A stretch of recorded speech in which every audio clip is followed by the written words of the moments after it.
I am joined on the UK Drum Show official podcast by Mr. Nathan Shingler. Yeah, how are you?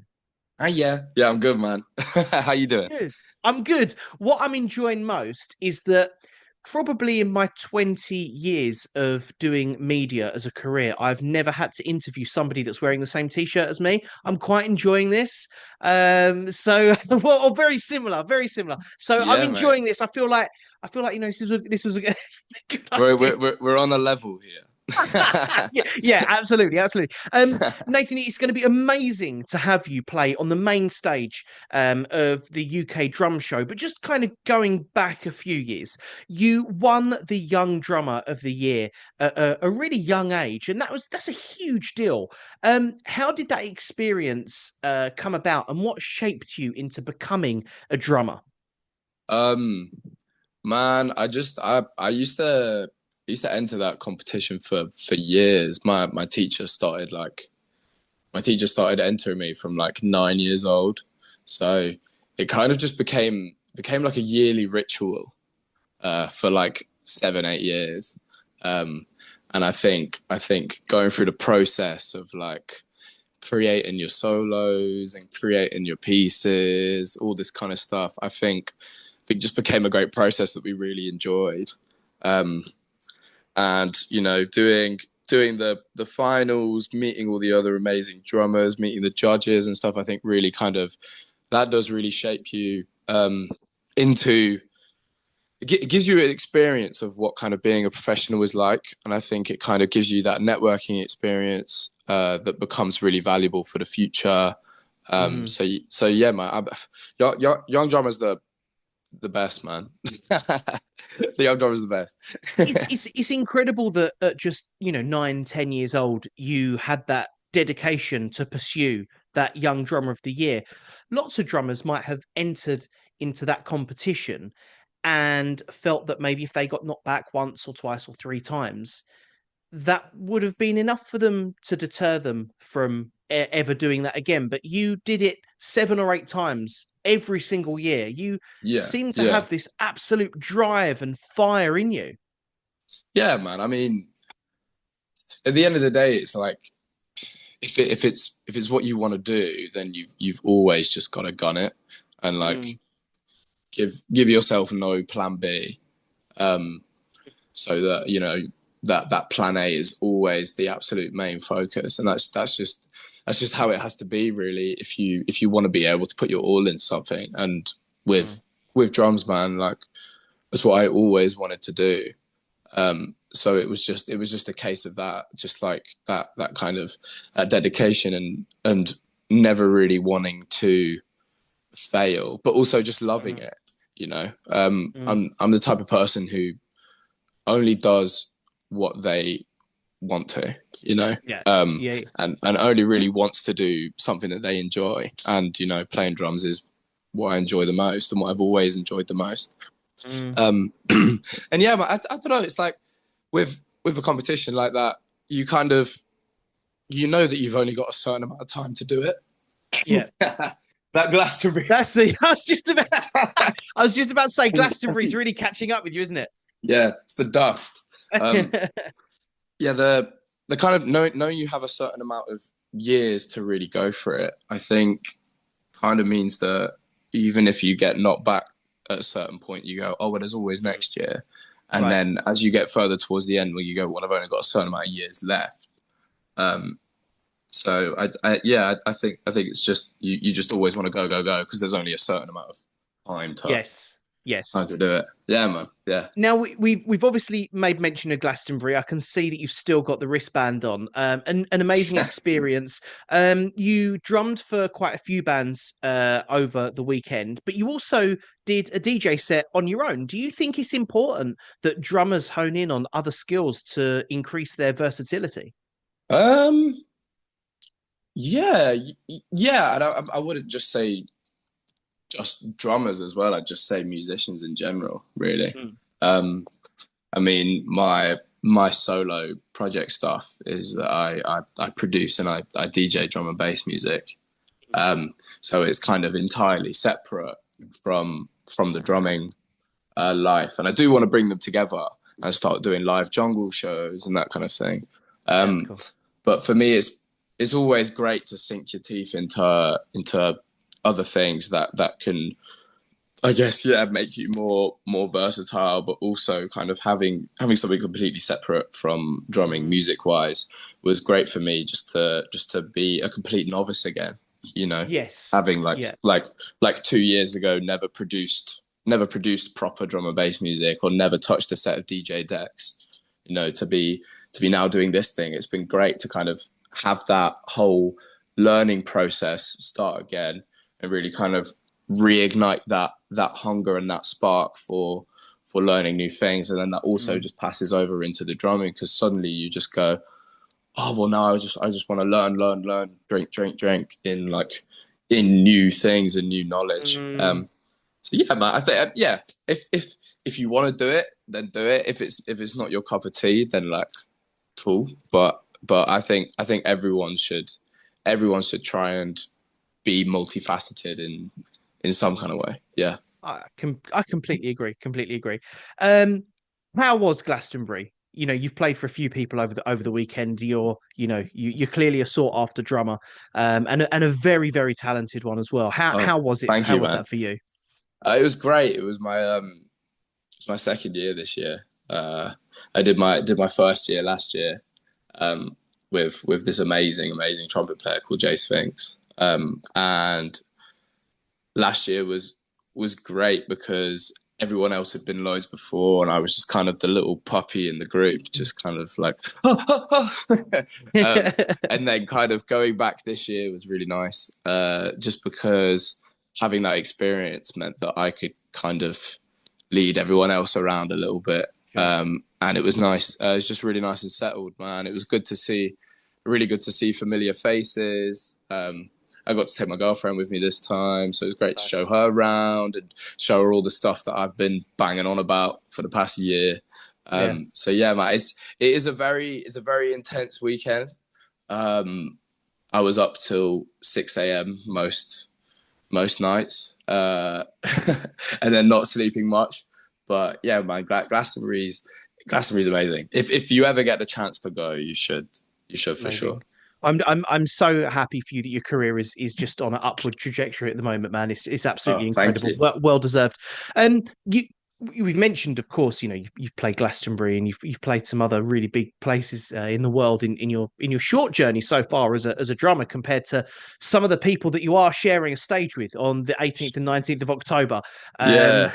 Now, how does playing Glastonbury compare to playing the UK drum show? What's your thought process for the UK drum show, and how does it differ from what you've been doing over the last few weeks?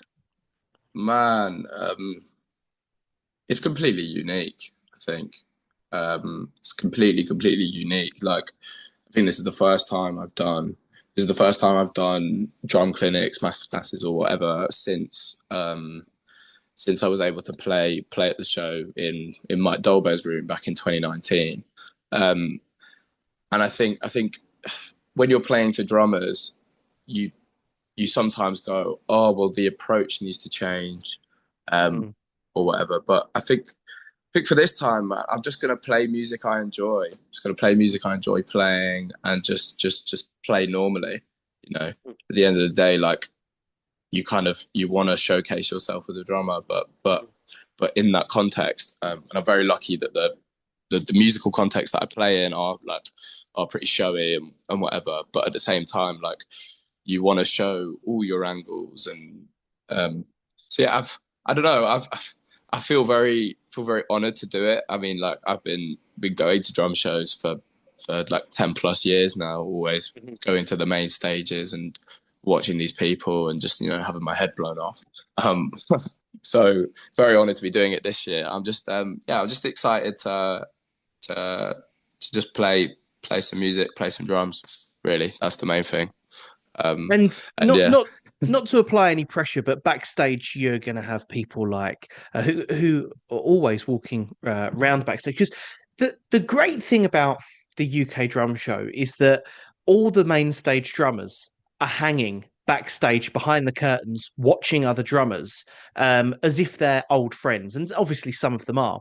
But how do you Mm. feel about the prospect that you could have Eloy Casagrande watching you drum, Christoph Yeah. Schneider from Ramstein watching you drum. You might have Todd Zuckerman, Greg Bissonette, Thomas Lang is opening the weekend. These are drummers that have been doing this a while and could be watching you play, sharing that stage with such icons. Does that add additional pressure, or Nathan, are you somebody that Um, takes pressure in your stride?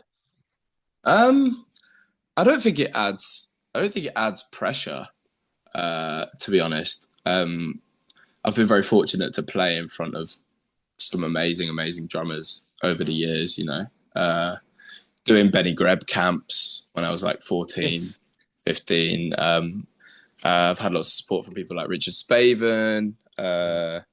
Opened for Herbie Hancock a couple of years ago, and Justin Tyson was stood side stage. I don't think it adds any pressure. I feel like if it's such a lovely community, and it's such a supportive. The drumming community is such a supportive environment that I think everyone kind of enjoys what you do anyway, and I don't think there should be any pressure or there should be any pressure for someone to enjoy what you do. If they're gonna like how you play and what you're doing, then they're gonna like you. And and you just have to play like yourself Yes. and hope that people will enjoy it.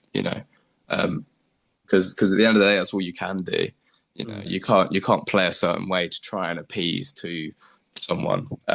So yeah, it should be really really fun. I'm very very excited to meet everyone. I am kind of like the outlier uh, on the day, so to speak. So like, yeah, it should be really fun, and just excited to kind of drink in some knowledge from these guys. Yeah, and hopefully they like what I do. But if they I'm don't, that's sure they. okay. I'm sure they will. And you're absolutely right. The drumming community. Funnily enough, I was talking to Mike Johnston about this on another episode of the UK Drum Show official podcast, and we just said, we came to the conclusion that every other musician in the world, whatever instrument they play, they want what the drumming community have got, that openness, transparency, friendship, communication. And I really think that comes from the fact that the drums is a tribal instrument. It's an instrument that is to be enjoyed and practiced as a group, to engage with each other, to make friends. And as I've said elsewhere, you come to the UK Drum Show on a Saturday morning, and you leave on the Sunday night with potentially a new best friend, because it's somebody you might have sat next to in Mike Johnston's exhibition room, or Mike Dolbear's masterclass, or the main stage, and you've shared notes, and you realize you've both got this intense and crazy love for paradiddles. So Yeah, and that's what makes the drumming community special. Um, the auditorium where you're playing is going to be filled with people that might be long time Nathan Shingler fans, but they also might be quite new to yeah. the party.